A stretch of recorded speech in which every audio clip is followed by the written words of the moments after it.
বাংলাদেশৰ অস্থিৰতাই আমাক চিন্তিত কৰি তুলিছে। হিন্দু লোকসকলৰ ওপৰত অত্যাচাৰৰ বাতৰি আমি ছচিয়েল মিডিয়াত দেখা পাইছো। বাংলাদেশৰ ভয়াবহ পৰিস্থিতিয়ে এতিয়া অসমকো চিন্তিত কৰিছে আৰু মোকো অধিক চিন্তাত পেলাইছে। মুখ্যমন্ত্ৰী ডক্টৰ হিমন্ত বিশ্ব শৰ্মাই এই মন্তব্য কৰিছে আজি কিছু সময়ৰ পূৰ্বে দেৰগাঁৱত উপস্থিত হৈ তেওঁ এই গুৰুত্বপূৰ্ণ মন্তব্য কৰিছে।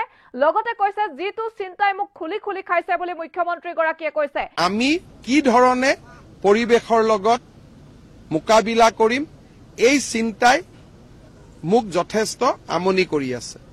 এই মুহূৰ্তত আপোনালোকক এই মন্তব্য সন্দৰ্ভত অভিযোগ জনাব বিচাৰিছো। ৰাজ্যৰ মুখ্যমন্ত্ৰী ডক্টৰ হিমন্ত বিশ্ব শৰ্মাৰ ডাঙৰ মন্তব্য।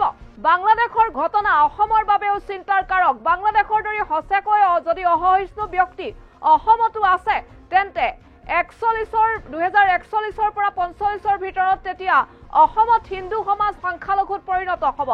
2041-45 যেতিয়া অসমত হিন্দু সমাজ সংখ্যালঘুত পৰিণত হ'ব এই চিন্তাই মোক যথেষ্ট আমনি কৰি আছে।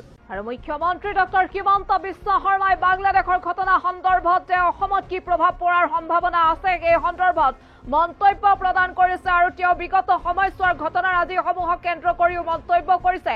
লগতে কৈছে বাংলাদেশত যিসকলে এনে ভয়াবহ পৰিস্থিতিৰ সৃষ্টি কৰিছে আৰু যাৰ বাবে এগৰাকী প্ৰধানমন্ত্ৰীয়ে তেওঁৰ নিজৰ দেশ বা ৰাজধানী এৰি যাবলগীয়া পৰিস্থিতিৰ সৃষ্টি হ'ল। প্ৰধানমন্ত্ৰীগৰাকীয়ে সেই ঠাই এৰাৰ পাছতো সেই স্থান ত্যাগ কৰাৰ পাছতো পদত্যাগৰ পাছতো একাংশই কেনেধৰণৰ এটা উগ্ৰতাৰ পৰিচয় দিলে সেই সন্দৰ্ভতো মন্তব্য কৰিছে। সামাজিক মাধ্যমতো দেখিবলৈ পোৱা গৈছে হিন্দুৰ মন্দিৰতো বাংলাদেশত যি অত্যাচাৰ চলোৱাৰ অভিযোগ উত্থাপন কৰা হৈছে। ছচিয়েল মিডিয়াত দেখা ভিজুৱেলছৰ জৰিয়তে ভাইৰেল হৈ পৰিছে বিভিন্ন ভিজুৱেলছ। এই সন্দৰ্ভতো মন্তব্য মুখ্যমন্ত্ৰীগৰাকীৰ।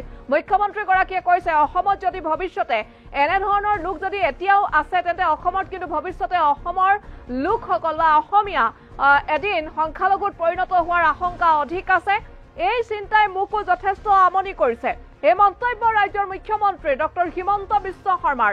মুখ্যমন্ত্ৰীয়ে কৈছে উত্তৰ পূবৰ উগ্ৰবাদীয়ে যাতে বাংলাদেশত আকৌ শিবিৰ পাতিবলৈ সুযোগ নাপায় তাৰ বাবে চেষ্টা চলোৱা হ'ব। তেওঁলোকৰ নৱনিৰ্মিত চৰকাৰৰ সৈতে সেই আলোচনা কৰাৰ বাবে চেষ্টা চলোৱা হ'ব। বাংলাদেশত যোৱা 10 পৰা 15 বছৰত যি চৰকাৰী ব্যৱস্থা চলিছিল তাৰ ফলত উত্তৰ পূব সুৰক্ষিত হৈ আছিল। বাংলাদেশৰ ভয়াবহ পৰিস্থিতি সন্দৰ্ভত অসমৰ মুখ্যমন্ত্ৰী ডক্টৰ হিমন্ত বিশ্ব শৰ্মাৰ এই মন্তব্য কি কৈছে মন্তব্যত এবাৰ শুনক। বাংলাদেশত হোৱা ঘটনাই আমাৰ ৰাজ্যখনক নিশ্চিতভাৱে চিন্তিত কৰি তুলিছে।